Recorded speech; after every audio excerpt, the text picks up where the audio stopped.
বুড়ো বাপ বলছে, বেটা আমি বাসে তো চড়িনি, আমি কিভাবে যাব? বলছে, তোমাকে ড্রাইভারের পাশে বসিয়ে দেব, ড্রাইভার তোমাকে বহরমপুরে নামিয়ে দেবে। এই সুজাপুরে আপনার বাস স্ট্যান্ডে বাস ধরিয়ে দিল, বহরমপুরের বাস, ড্রাইভারের পাশে বসিয়ে দিয়েছে। ড্রাইভারকে বলল আমার বাবাকে বহরমপুরে নামিয়ে দেবে। এই বয়স্ক বাপ কোনোদিন বাস দেখেনি, বাসে চড়েনি, এই বাস চলতে আরম্ভ করলো। বয়স্ক বাপ বাস চালা দেখছে, কিভাবে আপনার গিয়ার চেঞ্জ করছে সেটাও টুকটুক করে দেখছে, কিভাবে হ্যান্ডেল ঘোরাচ্ছে সেটাও দেখছি। এই বাস আপনার যেতে যেতে আপনার উম্মরপুরে গিয়ে পাংচার হয়ে গেছে। বাস থামলো, থামার পরে ড্রাইভার নেমেছে, বাসটাকে ঠিক করতে দিল, লিক সারা হলো। লিক সারার পরে ড্রাইভার নিজের সিটে আবার উঠলো। ওঠার পরে দেখতে আসে গিয়ার চেঞ্জ করাটা ভেঙে পড়ে আছে। বলে এই গিয়ার চেঞ্জ করাটা কে ভাঙলো? তো ওই বয়স্ক মানুষটা বলছে, বাপ তোমাকে আমি সুজাপুর থেকে দেখতে দেখতে আসছি, খুব ভাঙার চেষ্টা করছো কিন্তু ভাঙতেই পারছো না, ওই কারণেই আমি ভেঙে ফেলে দিয়েছি। খুব চেষ্টা করছো দেখছি, হিলালড়া করছো, ভাঙতেই পারছো না, ওই জন্য ভেঙে ফেলে দিয়েছি। আচ্ছা বলেন তো, ওই বয়স্ক বাপ যদি বাসে চড়তো তাহলে জানতো যে এটা গিয়ার চেঞ্জ করা।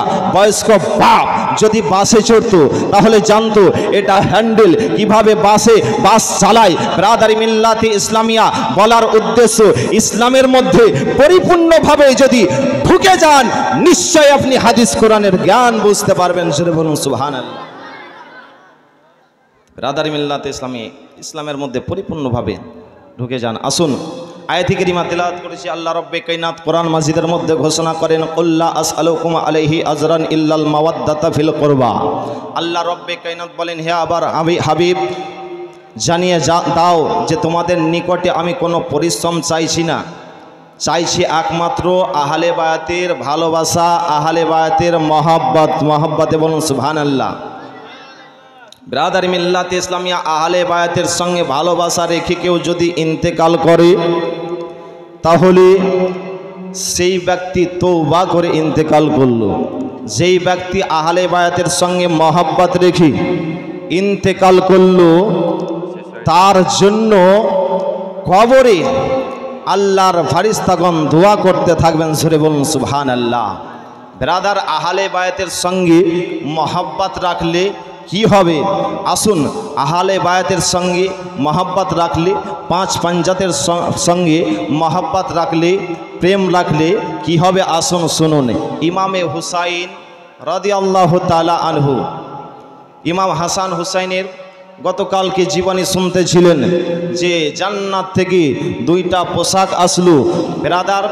তারপরে শুনতেছিলেন যে হরিণের বাচ্চা ইমামে হাসানকে দেওয়া হলো। এই ঘটনাগুলো শুনতেছিলেন গতকালকে। ইমামে হুসাইন রাদিয়াল্লাহু তাআলা আনহু মদিনার গলিতে গলিতে ঘুরে বেড়াচ্ছেন। একদিন একটা খেজুর গাছের নিচে বসে আছেন। দ্বিতীয় খলিফা বাদশাহ ওমরে ফারুকের ছেলে খেজুর গাছের ওপরে পাকা পাকা খেজুরগুলা খায় আর পচাগুলা গিট্টিগুলা নিচে দিকে ফেলে দেয়। ইমামে হুসাইনের ওপরে পড়ে। বলে, কে? গোলামের বেটা গোলাম। বাদশার ছেলেকে যদি গোলাম বলে তাহলে রাগ হবে না? হবে না? এই বাদশাহ ওমরে ফারুকের বিষয় জানতে হলে একটা আপনাদেরকে নোকতা দিয়ে দিই। একদিন দয়ার নবী, মায়ার নবী হযরতে আয়েশা সিদ্দিকা রাদিয়াল্লাহু তাআলা আনহার কোলে যেন মাথা দিয়ে আরাম করতেছিলেন। হাদিস দ্বারাই প্রমাণিত যে নিজের বিবির কোলে মাথায় দিয়ে আরাম করা, জাঙ্গে মাথা দিয়ে আরাম করা নবীর সুন্নাত। মহব্বতে বলুন সুবহানাল্লাহ। দয়ার নবী আমার হযরতে আয়েশা সিদ্দিকা রাদিয়াল্লাহু তাআলা আনহার কোলে মাথা দিয়ে যেন আপনার আরাম করতেছিলেন।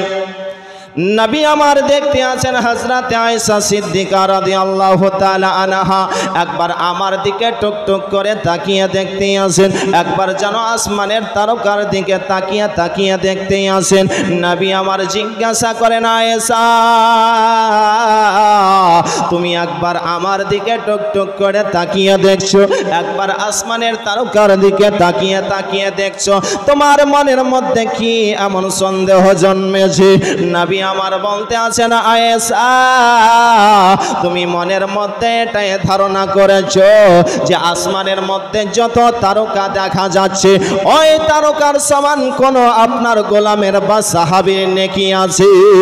হযরত আয়েশা সিদ্দিকা রাদিয়াল্লাহু তাআলা আনহা বলতে আছেন, সাদ্দাকতা ইয়া রাসূলুল্লাহ, সত্য বলেছেন ইয়া রাসূলুল্লাহ, ইয়া হাবিবাল্লাহ, নবী গো, আসমানের মধ্যে যেই তারকা দেখা যাচ্ছে ওই তারকার সমান আপনার কোন গোলামের বা সাহাবের কি নেকি রয়েছে?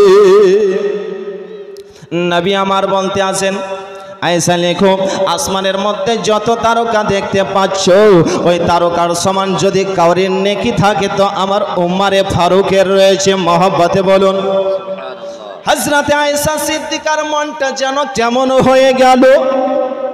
নবী আমার বলতে আছেন, বিবি আয়েশা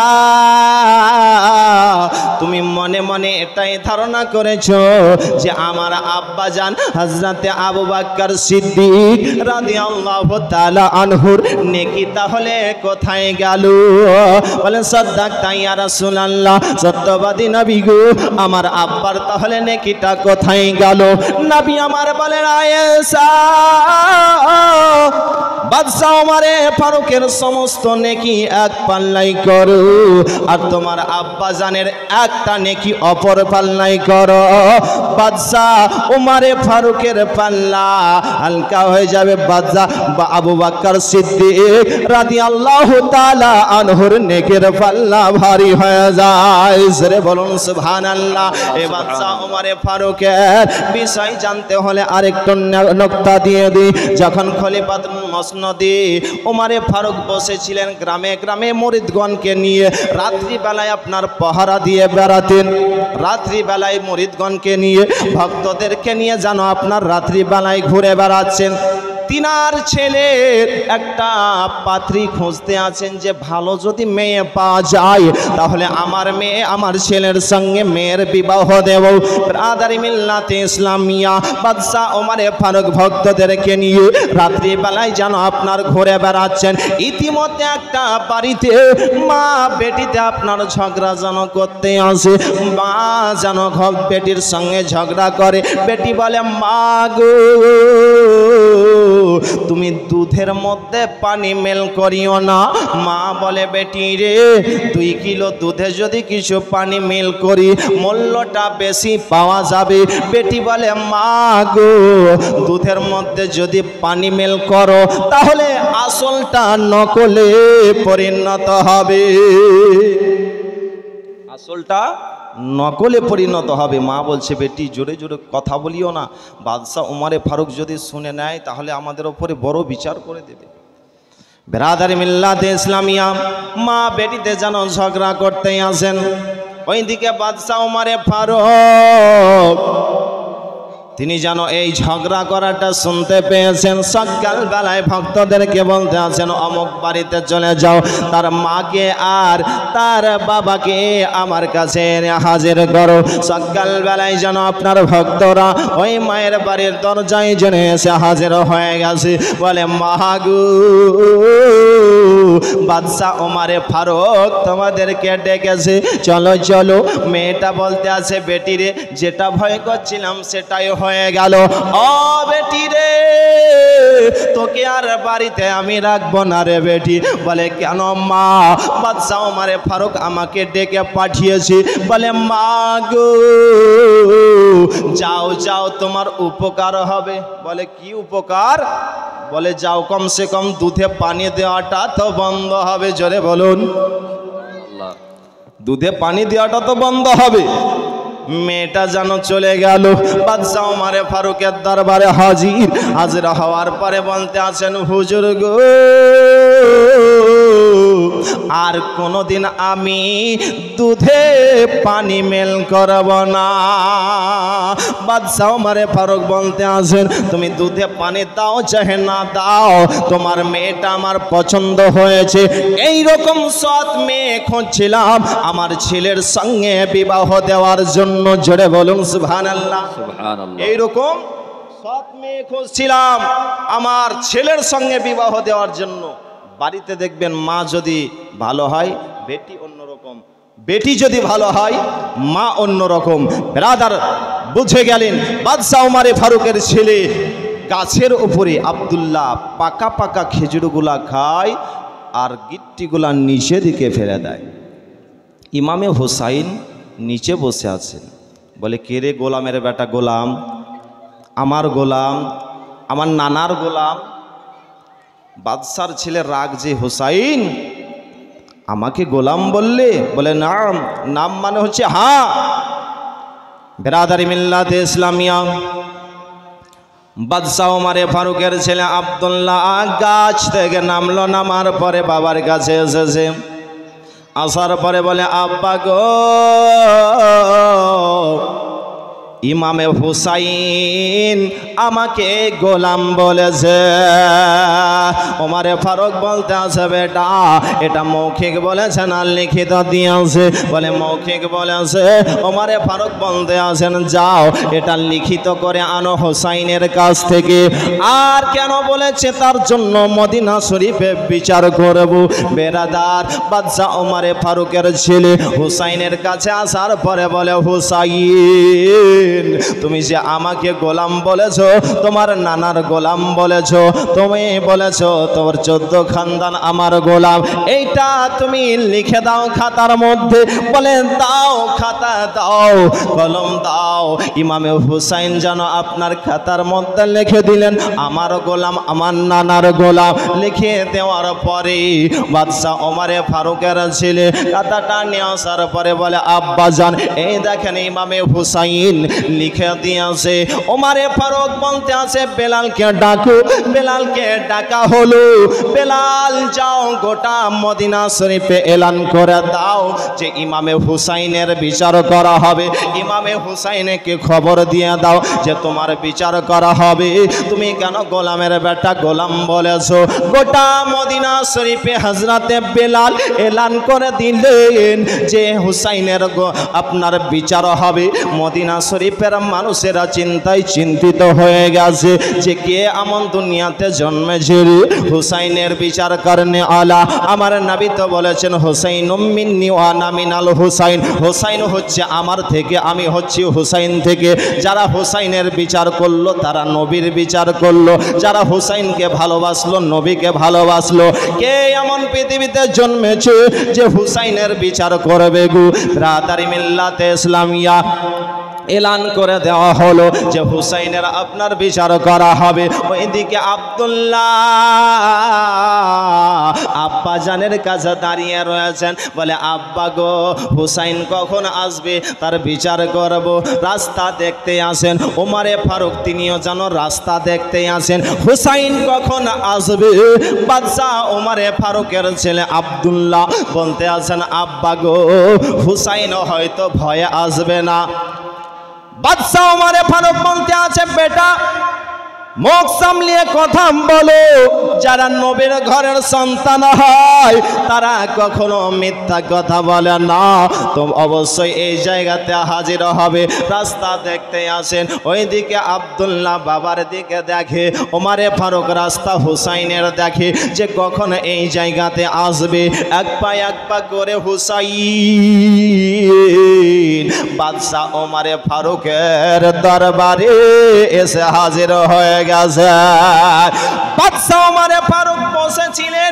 ইমামে হুসাইন যেমন আসা গো, হুসাইনের সম্মানে বাদশাহ ওমরে ফারুক তিনি দাঁড়িয়ে গেছেন আর হুসাইনের হাত দুটাকে ধরে চুম্বন খেয়ে নিয়েছেন। জোরে বলুন সুবহানাল্লাহ। সুবহানাল্লাহ ওয়া বিহামদিহি।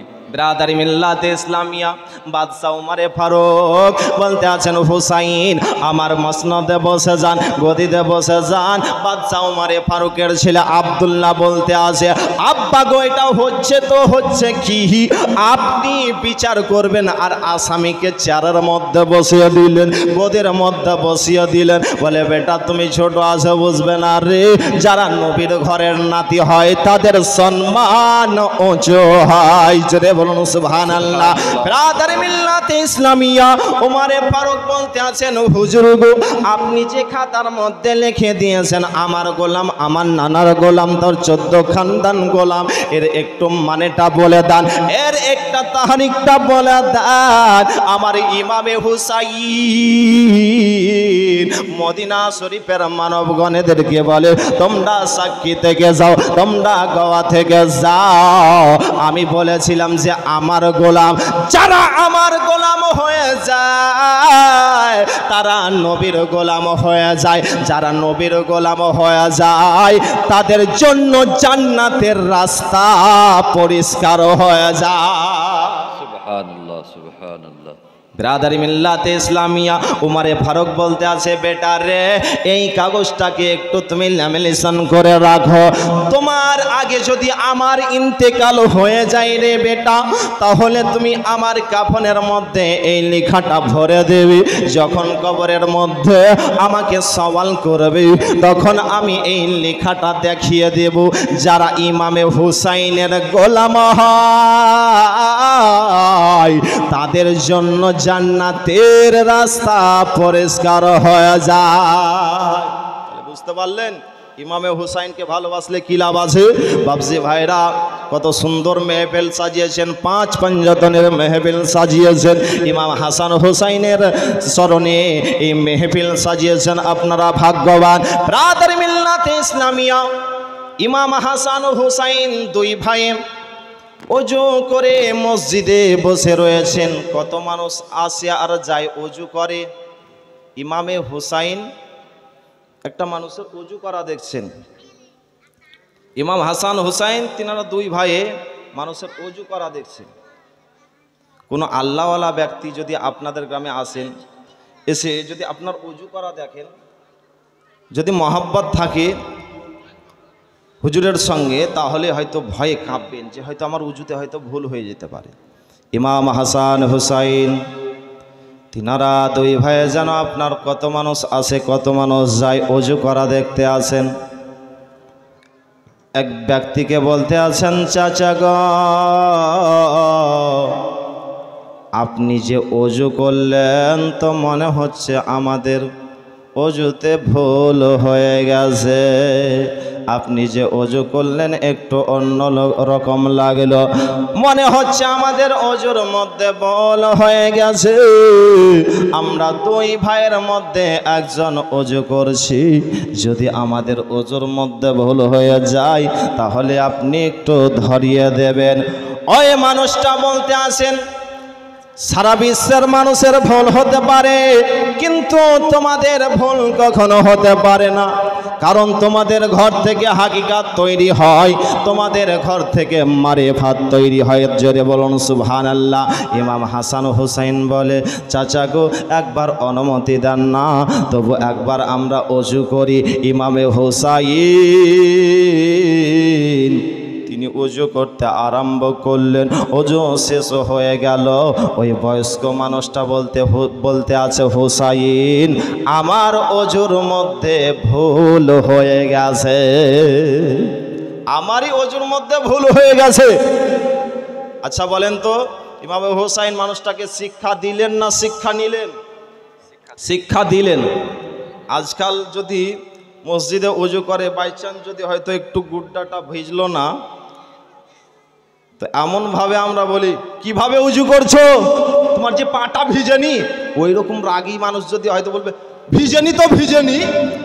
হ্যাঁ যদি বলেন কি চাচা আপনার পাটা ভিজেনি, বলবে কই বাপ ভিজেনি। হ্যাঁ তো আদব সহকারে বলা উচিত। ব্রাদারি মিল্লাতে ইসলামিয়া আসুন ইমামে হাসান এত নরম দিলের বাচ্চা গো।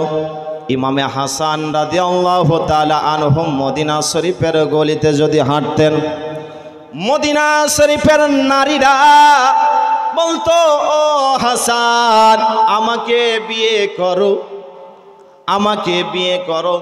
ইমামে হাসান তাকে বিয়ে করে নিত, তবে শরীয়তের বাইরে নয়। মদিনার নারীরা বলতো, হাসান আমাকে বিয়ে করো। ওইদিকে মাওলায় আলী হযরত আলিয়া মুর্তজা রাদিয়াল্লাহু তাআলা আনহু তিনি যেন মদিনার নারীদেরকে মানা করতো, তোমরা আমার নরম দিলের সন্তানকে তোমরা বিয়ে করিও না। মদিনার নারীরা হাত জোর করে বলতো, গো মাওলায় আলী আপনি আমাদেরকে মানা করবেন না। 5 মিনিটের যুদ্ধ যদি বিয়ে করে তবু আল্লাহর দরবারে শুকরিয়া আদায় করব। জোরে বলুন সুবহানাল্লাহ। ব্রাদার মিল্লাতে ইসলামিয়া মদিনার নারীদেরকে মানা করতো, তোমরা বিয়ে করো না। আজকে বিয়ে করবে কালকে ছেড়ে দেবে, ভালো হবে? আজকে হাসান বিয়ে করবে কালকে ছেড়ে দেবে, ভালো হবে? বলে হুজুর আপনি মানা করবেন না। ইমামে হাসানের কাছে তিনার আব্বা জান গেলেন, বললেন বেটা তুমি আজকে বিয়ে করো কালকে ছেড়ে দাও কেন? বলে আব্বা আমাকে জিজ্ঞাসা করার পূর্বে মদিনার নারীদেরকে একবার জিজ্ঞাসা করেন, কেন এত দিবানি হয়ে গেছে, এত পাগলি হয়ে গেছে আমাকে বিয়ে করার জন্য? মাওলায় আলী মদিনার নারীদের কাছে গিয়ে বলতে আছেন, ও মদিনার নারীরা তোমরা এত বিয়ে করার জন্য দিবানি হয়ে গেছো, আমার নরম দিলের ছেলেকে কেন তোমরা বিয়ে করতে চাও? আজকে বিয়ে করে কালকে ছেড়ে দাও। ওই মদিনার নারীরা বলতে আছেন, হুজুর গো কিয়ামতের পরে হাসরের মাঠে আল্লাহ রব্বুল আলামিন আমাদেরকে যদি জিজ্ঞাসা করি, ও বান্দিরা বলো বলো তোমরা দুনিয়াতে কি এমন নেক কাজ করে এসেছো, সেই দিন আল্লাহর দরবারে বলতে পারবো, আল্লাহ আমরা কোনো কিছু জীবনে নেক কাজ করতে পারিনি, তবে একটা কাজ করে এসেছি।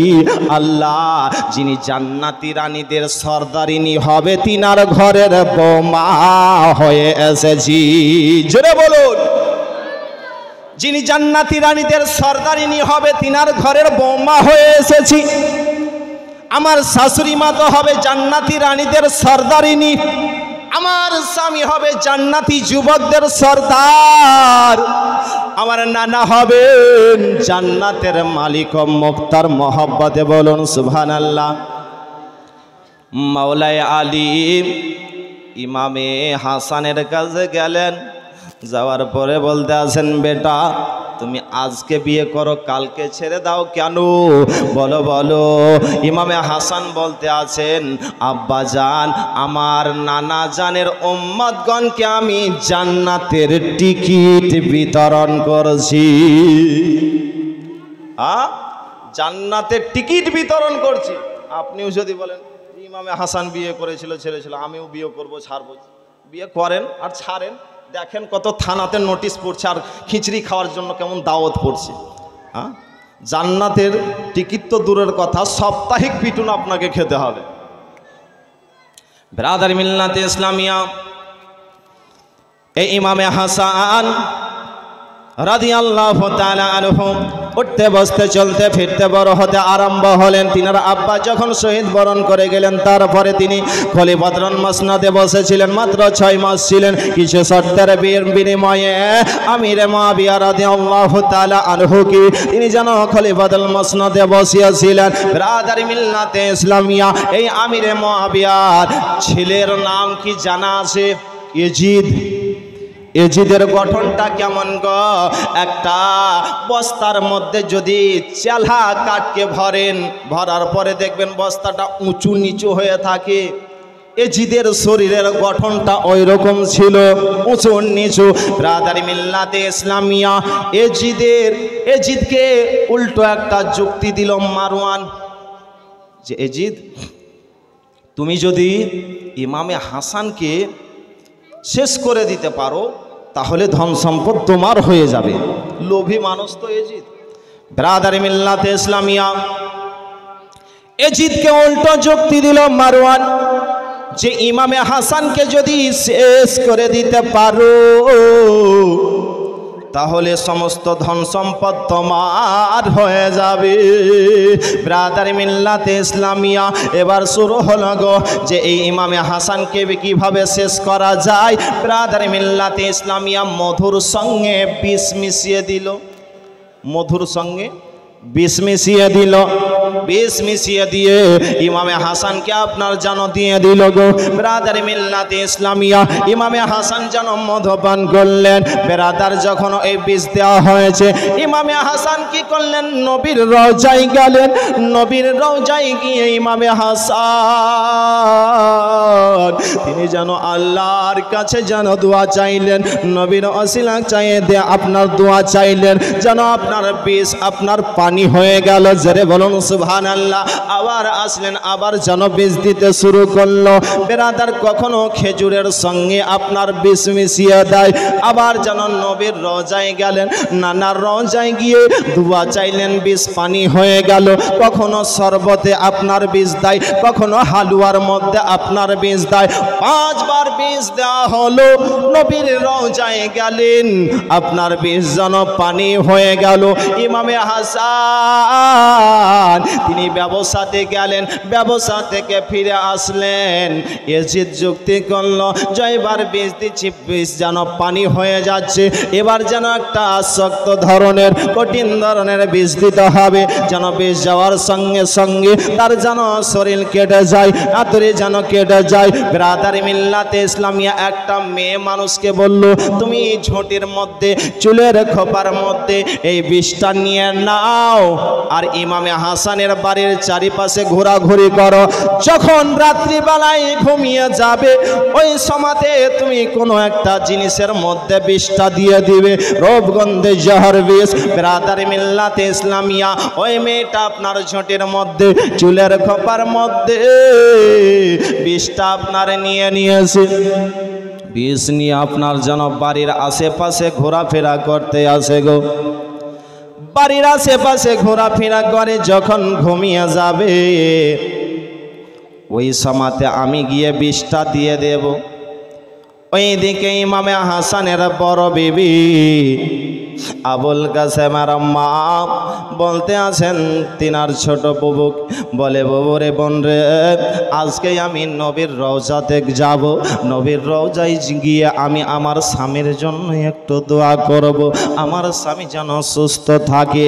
কিন্তু আমি এই কাঁচা রাত্রিতে যাব না, আমি গভীর রাত্রিতে নবীর রওজায় গিয়ে আমি যেন দোয়া চাইব, আমার স্বামী যেন সুস্থ থাকে। এই দেখো আমি পানি রাখলাম, আমার স্বামী যদি পানি পান করতে চাই, পানিটা কলসির মধ্যে রাখলাম, আমি পানি ঢেকে রাখলাম। আমাদের দুশ্মন অনেক রয়েছে, গামছার মধ্যে আমি মুখটাকে বেঁধে দিলাম, পানি যদি পান করতে চাই এই পানিটা দিও গো। বেরাদারি মিল্লাতে ইসলামিয়া ওইদিকে আপনার আবুল কাসেমের মা গভীর রাত্রিতে নবীর রওজার বাইরে গিয়ে যেন স্বামীর জন্য দোয়া চাইছেন। ওইদিকে ইমামে হাসানের ছোট বিবি যেন রাত্রিবেলায় তিনার স্বামীর কাছে রয়েছেন গো। কিছুক্ষণের জন্য বিবির কোলে মাথা দিয়ে আরাম করতেছিলেন ইমামে হাসান। ইতিমধ্যে আরাম করতে করতে ঘুম চলে এসেছে। ওই মেয়েটা সুযোগ পেয়ে নিয়েছে যে এখন তো ইমামে হাসান ঘুমিয়ে গেছে, তিনার বিবিও ঘুমিয়ে গেছে, এখন আমি বাড়ির মধ্যে প্রবেশ করে বাড়ির মধ্যে প্রবেশ করল গো। বাড়ির মধ্যে ঢোকার পরে দেখতে আছে বিষ দেব, তো দেব কিসে, কোন জিনিসটাতে আমি বিষ দেব? ব্রাদারি মিল্লাতে ইসলামিয়া মেয়েটা দেখলো যেন কলসি রয়েছে, কলসির মুখটা তো বাঁধা রয়েছে, কলসির মুখটা যদি খুলে দিই, গামছার গিঁটটা যদি খুলে দিই তাহলে বুঝতে পেরে নিবি যে এই পানির মধ্যে বিষ দিয়েছে। মেয়েটা কি করল গো? ওই গামছার ওপরে এরকম ভাবে বিষটাকে আপনার রড্ডাতে আরম্ভ করলো। বিষটা আপনার ঝরে ঝরে গামছার ওপর থেকে ঝরে ঝরে কলসির মধ্যে আপনার বিষ চলে গেল। বিষ দেওয়া হয়ে গেল। মেয়েটা যেন আপনার বাড়ির দিকে রওনা হয়ে গেল। ইমামে হাসানের ঘুম ভেঙে গেল। ঘুম ভেঙে গেছে। তিনার ছোট বিবিকে বলে, বিবি রে, আমাকে বড় পিপাসা লেগেছে রে বিবি, একটু আমাকে পানি দাও। ইমামে হাসানের ছোট বিবি গেলাস নিলেন। দেখতে আছেন কলসিতে তো পানি আছে, এই পানি দেব না, বাসি পানি আমি দেব না। তিনি যেন পানির জন্য বের হয়ে গেছেন। বেরাদার ওইদিকে আবুল কাসেমের মা, তিনি যেন আপনার নবীর রওজা থেকে যেন বাড়িতে প্রবেশ করলেন। প্রবেশ করার পরে বলে, স্বামী গো, ছোট বাবু কোথায় গিয়েছে? বলে, বিবি রে, আমাকে বড় পিপাসা লেগেছে, পানি আনতে গিয়েছে রে বিবি। বলে, স্বামী গো, পানি তো আমি ঠেকে রেখে গিয়েছি, ভালো পানি রেখে গেছি, দেখি বাননটা কি কেউ খুলেছে কি না। না না, বাননটা খোলেনি। ইমামে হাসানের বড় বিবি ওই কলসি থেকে পানিটা এক গিলাস দিলেন গো। পানি যেন ইমামে হাসান পান করলেন। তিনার বিবি জানেন না যে এই কলসির মধ্যে বিষ দিয়েছে। বেরাদার ওই পানি যখন ইমামে হাসান পান করেছেন, তখন বলতে আছেন, বিবিরি, আমাকে কোন পানি পান করালে রে বিবি? মনে হচ্ছে আমার ভিতর ফেটে যাচ্ছে। ও বিবি রে, আমার যেন দিল ফেটে যাচ্ছে। বেরাদার ইতিমধ্যে যেন তিনার ছোট বিবি এসেছে। বলে, স্বামী গো, আপনার জন্যই আমি পানি নিয়ে এসেছি।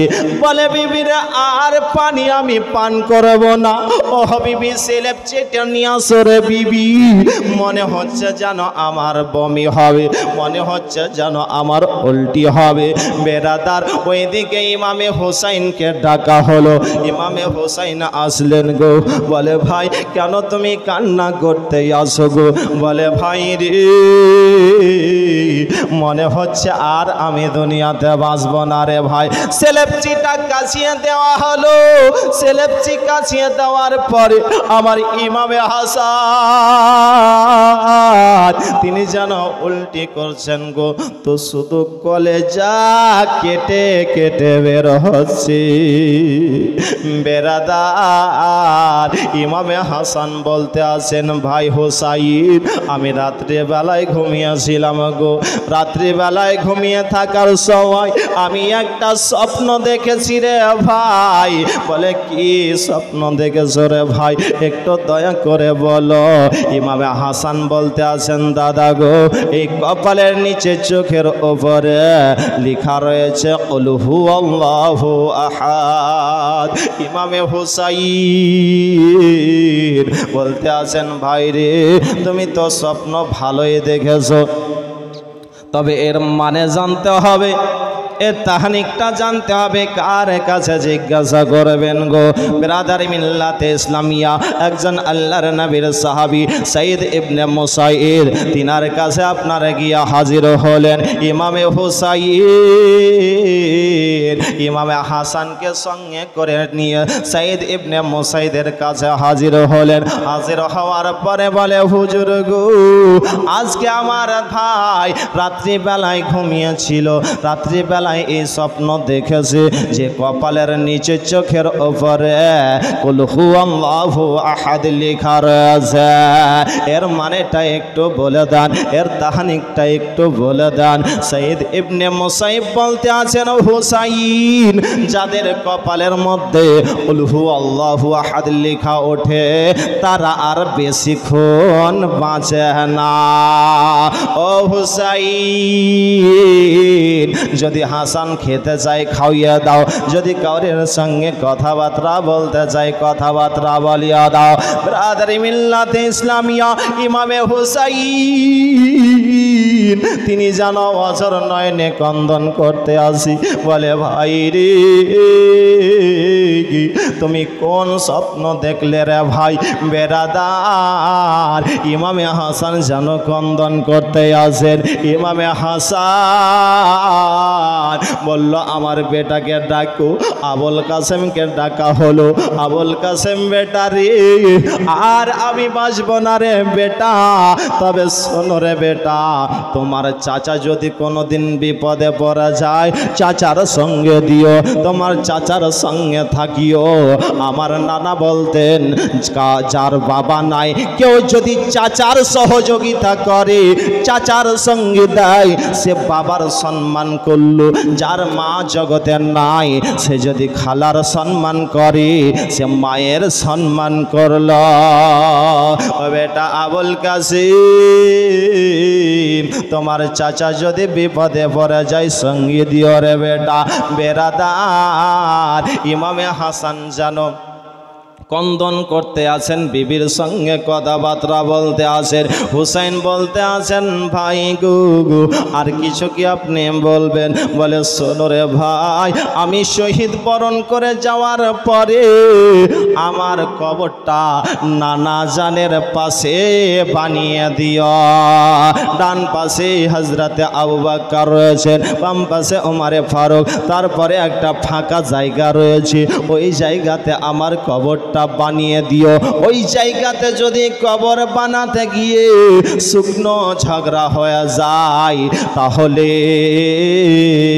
আবার ওই জায়গা থেকে তোমরা জান্নাতুল বাকিতে মা ফাতেমাতুজ জাহরা রাদিয়াল্লাহু তাআলা আনহার পাশে বানিয়ে দিও। নারে তাকবীর, আল্লাহু আকবার, নারে তাকবীর, আল্লাহু আকবার, নারে রিসালাত, ইয়া রাসূলুল্লাহ। এই দেখেন জীবনী বক্তা হাজির হয়ে গেছেন, মানে বক্তব্য সমাপ্ত করতে হবে।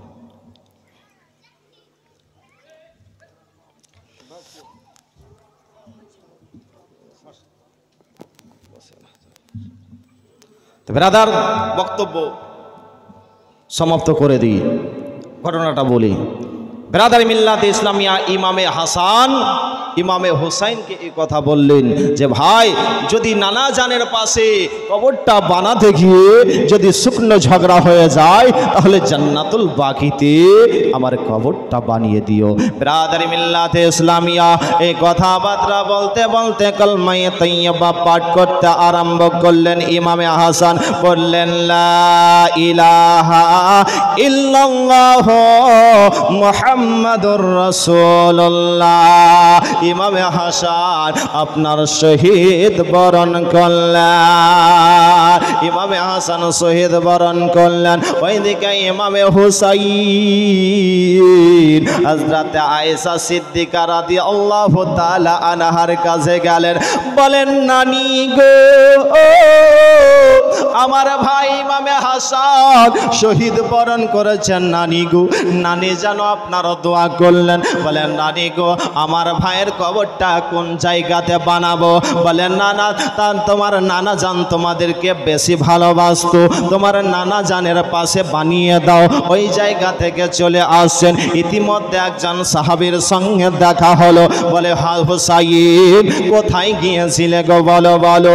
বলে আমার নানির কাছে গিয়েছিলাম যে আমার ভাই ইমামে হাসান শহীদ বরণ করেছে, কবরটা কোন জায়গাতে বানাবো এই খবরটা নিতে গিয়েছিলাম। বলে কোন জায়গাতে বানাবে বলো বলো? বলে আমার নানা জানের পাশে বানাবো। বলে ওই জায়গাতে বানা হবে না গো। বলে কে গো তুমি বাধা দেও? ইতিমধ্যে একজন বিচক্ষণ সাহাবী হযরতে আবু হুরায়রা রাদিয়াল্লাহু তাআলা আনহু ছিলেন। বলতে আছেন হুসাইন তোমার ভাই যখন ইন্তেকালের পূর্বে এই কথা কি বলেছিল যে শুকনো যদি ঝগড়া হয়ে যায় তাহলে তোমরা আমার কবরটা মা ফাতেমার পাশে বানিয়ে দিও। বলে হ্যাঁ বলেছিল। অতএব আবু হুরায়রা বলতে আছে হুসাইন শোনো গো নবীর পাশে একটা ফাঁকা জায়গা রয়েছে, ওই জায়গাটা কবর কার হবে? ঈসা নবীর কবর ওই জায়গাতে হবে। জোরে বলুন সুবহানাল্লাহ।